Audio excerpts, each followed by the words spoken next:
সৈকত, এই সময় কেন এসব বলতেছো?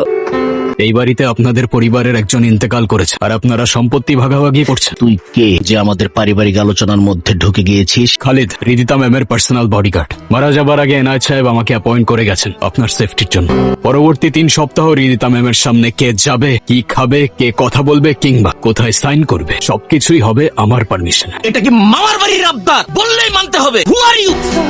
আমি কারোর থেকে পারমিশন চাইনি কিংবা কাউকে রিকোয়েস্ট করিনি। আমি আলটিমেটাম দিয়েছি, এখন কেউ পরিবারের বাইরে হোক কিংবা ভেতরে, রিদিতা ম্যামের সেফটির ব্যাপারে আমি কারোর ইন্টারাপশন এলাও করব।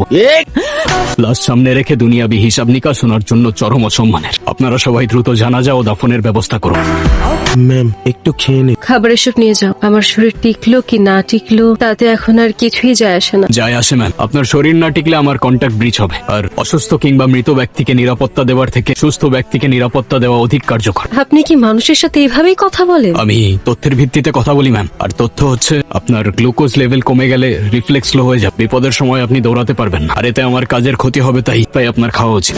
তুমি যেভাবে ভাবছো ওইভাবে কিচ্ছু হবে না। এই মেয়ে সাইন করবে না। ওসিয়তনামায় সাইন নেওয়ার সময় তুমি ওকে দেখেছো? তারপর যখন বডিগার্ড না কি আসলো ওকে দেখেছো? একদম চুপ ছিল, যেন সব ফোন দিয়ে আগের থেকে এটে রেখেছে। কালকে যদি মা তুমি আমাকে না থামাতে, আমি এর শেষ দেখে ছাড়তাম। মানে যা করার আপোষে করতে হবে, জোর জবস্তি করে কিছু করা যাবে না। যদি পাড়া প্রতিবেশী আর আত্মীয় স্বজন সন্দেহ করে না, বিরাট একটা ঝামেলা হয়ে যাবে। স্যার, ওদিকে সব ঠিক আছে তো? জি স্যার। শোনো, ও কিন্তু আমার খুব ঘনিষ্ঠ বন্ধুর মেয়ে। তুমি থাকতে ওর যেন কোনো অসুবিধা না হয়। আপনি নিশ্চিন্তে থাকুন, আমার নজরে এড়িয়ে কোনো বিপদ ওনার অব্দি পৌঁছাবে না।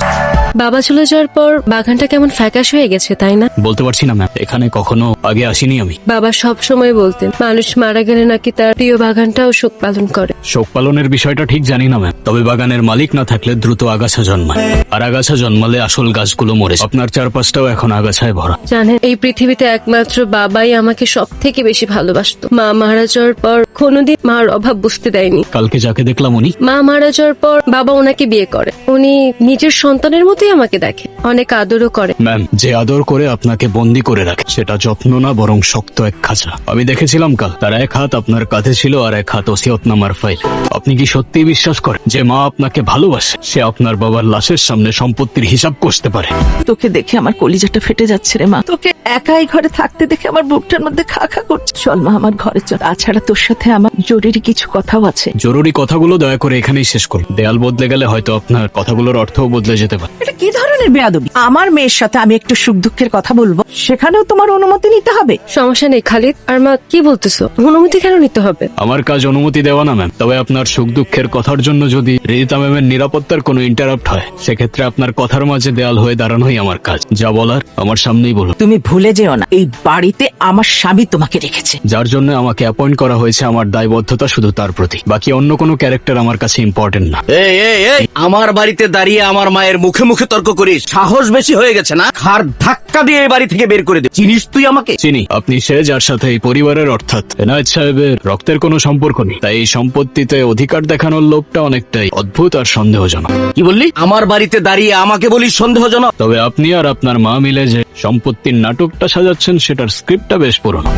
ম্যাম, আপনার হার্ট রেট আর ব্রিথিং প্যাটার্ন আমার কাছে নর্মাল মনে হচ্ছে না। আপনার কি কোনো ফিজিক্যাল পেইন অনুভব হচ্ছে? কি বলছেন আপনি এসব? আপনি কি মানুষের ইমোশন বোঝেন না? সরি ম্যাম, ইমোশন নিয়ে ডিল করা আমার কাজ না। সিকিউরিটি প্রোটোকল অনুযায়ী আমাকে রুট কজ জানতে হবে। আপনি যদি এভাবে রিয়াক্ট করেন তাহলে আমি ঠিকভাবে বুঝতে পারবো না। থামান গাড়ি, আমি বলছি থামান গাড়ি। আপনার এসব যান্ত্রিক কথা শোনার চাইতে রাস্তায় মরে যাওয়া ভালো। Stop the car. চোখের জল ফেলে হয়তো শোক কমানো যায় না, কিন্তু বিপদ কাটানো যায় না। আপনার এই চোখের জল আর ভেঙে পড়া কান্না আপনার শত্রুদের জন্য সবচেয়ে বড় হাতিয়ার।